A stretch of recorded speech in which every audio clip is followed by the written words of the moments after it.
Déroulé du 5 au 16 octobre dernier dans la sous-préfecture de Sangaredi, située dans la préfecture de Boké, le championnat de la division nationale a eu lieu dans un contexte particulier.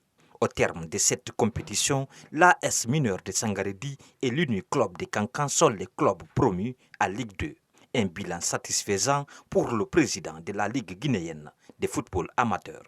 Donc cette fois-ci, nous avons décidé, avec les moyens mis à disposition par la Fédération guinéenne de football, de jouer une compétition vraiment digne de nom, de haut niveau, d'autant plus que pour les 4 équipes, nous avons fait 12 matchs, à savoir 6 matchs par équipe. Donc nous avons joué un play-off en aller et retour.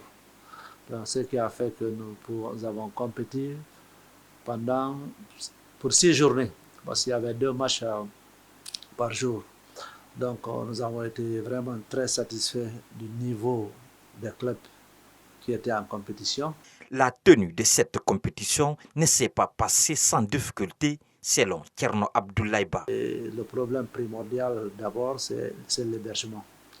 Quand vous avez une délégation de 30 personnes par équipe, ça fait déjà 120 personnes à loger.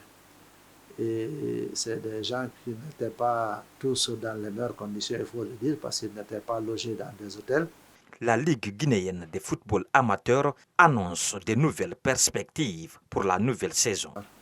Et il est prévu aussi, avec la proposition de la direction technique nationale avec le département des compétitions de la Fédération guinéenne, de créer une autre zone qu'on appellera peut-être le CFA, où le championnat va se jouer entre les clubs désireux d'être à l'élite. Au niveau de chaque région, il y aura une compétition des clubs informels qui désireront compétir. Et les meilleurs de chaque région, les meilleurs de chaque préfecture se rencontreront au niveau de la Ligue régionale. Et le champion au niveau de la Ligue régionale rencontrera les autres champions des autres ligues régionales. Et les meilleurs clubs parmi les 8 ligues régionales vont aller en division d'honneur.